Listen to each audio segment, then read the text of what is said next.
Frisby began nervously trying to arrange her thoughts. It's about my youngest son, Timothy. He is sick, too sick to leave his bed, and moving day is only 5 days off. Wait, said the owl. Moving from where? Moving to where? From the garden patch, where we're living, to the edge of the pasture by the stream. Which garden? It had occurred to Mrs. Frisby until now that a bird flying freely over miles of countryside would look down on many gardens. It belongs to Mr. Fitzgibbon, the one with the large stone. Yes, my house is near the stone. What makes you so sure moving day will come in 5 days?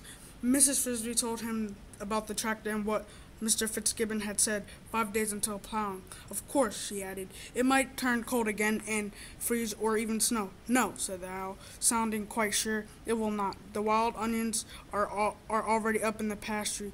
He asked her then, wait, what kind of house she had, and exactly where it was in relation to the big stone. Apparently, he knew the spot well, but the more she talked to him, the more Mrs. Frisby became convinced that he would produce no solution to her problem. It had been foolish of her to think he could, foolish of her to come at all, because she thought there really was no solution. At last, she fell silent, and the owl asked no more questions. Finally, he said, lying where it does, your house will inevitably be turned up by the plow and probably broken to bits. In the process, there is no feasible way to prevent this. My only advice to you is this. If you stay in the house, you will surely be crushed and killed, all of you. Therefore, it is better to you to take your chances with moving. Wrap your son Timothy up as warmly as you can, help him as much as possible on the journey, and hope for warm weather on moving day. That way you are at least sure to save yourself and the other children. The owl paused, turned away from her, and looked again at the entrance to his hollow. The patch of light it emitted was growing deadly dimmer. And now, if you will excuse me, the night is falling, and I have no more space to spare, no more time to spare. I regret that I cannot give you a satisfactory solution to your problem. Good evening, miss. He paused. I don't believe you told me your name. Mrs. Frisby, the poor mouse spoke with a sob in her throat, for the owl had said exactly what she feared he would say, and she had no real hope for Timothy. The owl had said, in effect, either Timothy alone must die or they must all die together. Even if moving day should be extraordinarily warm, the nights were sure to be frosty, and that would be the end of him. Still, one must be polite, and she added sadly, I thank you, sir, for listening to me. But at the mention of her name, an extraordinary change had come over the owl. He turned back to face her again and stared at her most intentionally. Indeed, he gave an elongated flutter of his wings and half flew, half hopped closer to her, bending forward until his great sharp beak was only a few inches from her face. Mrs. Frisby shrank back in fear. What had she done wrong? Did you say Mrs. Frisby? Yes. You asked my name. Related to Jonathan Frisby? Yes. He was my husband. He died last summer. He was Timothy's father, but how did you know about him? That is not important, said the owl, drawing back a little and looking at her in a new, almost as if with deference. I will say this. His name was not unknown in these woods, and if you are his widow, that puts matters in a different light. Something in the way he said this caused Mrs. Frisby's hopes to lift a little. What do you mean? She asked. I mean, madame, there is no way that your son's life might just be possibly saved. There is a way that your son's life will be possibly saved. I did not mention it to you because I saw no way you could conceivably do it, and I did not want to arouse false hope. But if you are Jonathan Frisby's widow, then perhaps it can be done. I don't understand at all, said Mrs. Frisby. What is this thing? It is not a thing that I can do myself. You must go to the rats. To the rats? But I don't know any rats. They have nothing to do with me. I don't doubt that. They have a little to do with anyone except themselves, and will have less as time goes on. Nothing less. I think they will help you. If they will, they can, but what can they do? They must move your house to the place where it will be safe from the plow. Mrs. Frisby's spirits fell again, and she said almost bitterly, "You are joking, sir. You are not serious. No rat could move my house. It is too far and much too heavy. The rats on Mr. Fitzgibbon's farm have things, ways you know nothing about. They are not like the rest of us. They are not. I think even like most other rats. They work at night in secret. Mrs. Frisby, do you know their main entrance in the rosebus? Yes. Go there. You will find a sentry guarding the door. His name is Justin. Tell him who you are and that you come at my request. Tell him that you want to see a rat named Nicodemus. I think they will let you in, though they may insist on swearing you to secrecy. If they should ask that, you must, of course, use your own judgment. But my advice would be to ask Mrs. Frisby was close to complete bewilderment. Secrecy, she said. Secrecy? About what? That I cannot reveal. I too have agreed to it.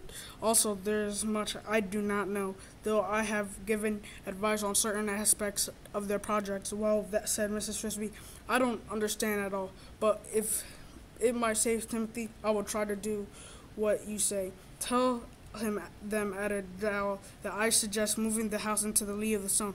Remember that, the lee of the stone. Also, do not forget the names, Justin and Nicodemus. Justin and Nicodemus, the lee of the stone, repeated Mrs. Frisby. I will remember. She was now so entirely puzzled that she did not think to ask what the phrase meant. Presumably, the rats would know. And Mrs. Frisby said the owl. Moving again toward the entrance to the hollow. Please understand, I was an admirer of your late husband, though I never met him in person. I never met him in person. I wish you well. I hope your son's life can be saved. You see, I can understand your particular need, for I face a similar problem. You, said Mrs. Frisby, but you have no moving day.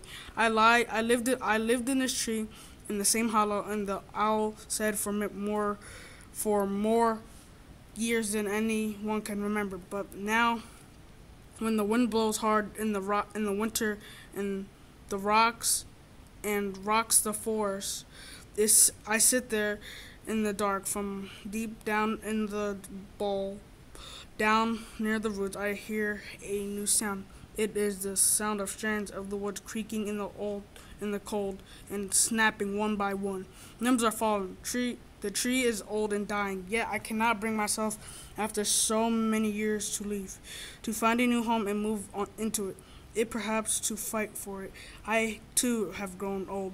One of these years, the tree will fall, and when it does, if I am still alive, I will fall with it. With this sad prediction, the owl stepped through his doorway, spread his great wings, and was gone, soaring silently downward into the shadowy woods below. Mrs. Frisby followed him onto the limb. To her relief, Jeremy was still waiting patiently where she had left him, though not very patiently. "We must hurry," he said. "It is almost dark. I am not supposed to be out so late." Mrs. Frisby had the same feeling climbed on his back, such less to fade now, for two reasons. First, she was getting used to the air travel. Second, since the woods below them were very dark, she could no longer see how far the ground was. "He talked to you for a long time," said Jeremy, as they flew. "Did he tell you anything that will help?" "I don't know," said Mrs. Frisby. Since the owl had brought up the matter of secrecy, and had in fact been secretive to himself, she was not sure just how much she should tell Jeremy. Why don't you know? I mean, he told me some things, but I don't know whether they'll help or not." She decided to counter with a question of her own. "What does in the lee mean?" Jeremy being like all the birds knowledgeable about the wind, knew the answer to that. "It means the calm side, the side where the wind doesn't blow from. When there's a strong wind, You fly up the barn of the lee so you don't get bashed into the wall. My father taught me that. I see, said Mrs. Frisby. She became more puzzled than ever. What had the wind what had the wind do with it? He told me, she said, finally deciding it could do no harm to go to see the rats. The rats! Jeremy was startled, but they don't have anything to do with us. I know, but he thought they might help. What could they do? He thought they might move my whole house, but how they could do it. I can't imagine. Oh, I don't doubt that they could, said Jeremy. Everyone knows, at least the birds know, that the rats can do things. They're up to something. Nobody is quite sure what. For one thing, they're building themselves a new house way back in the forest, over the mountains. They've even made quite a big clearing near it. I'd show you, but it's too dark now. They used to carry food like the rest of us, but now we see them with other things, pieces of metal and bits of machinery and things I can't even recognize. They take them into the rose bush, and what happens to them, I don't know. But the owl knows more than most. I expect he had some dealings with them. Just the same, I've never heard of their helping anybody but themselves. Neither have I, but I'm going to ask them anyway. There isn't anyone else to ask, but by the time they reached the garden, it had gone almost completely dark, and Jeremy could not linger. Good night, Jeremy, said Mrs. Frisby, feeling almost affectionate toward the crow. Thank you for taking me in, for waiting to bring me back. You're welcome, said Jeremy. If you need me again, just ask. After all, if it weren't for you, I wouldn't be here to ask. And he flew away into the darkness, the last crow to get home that night.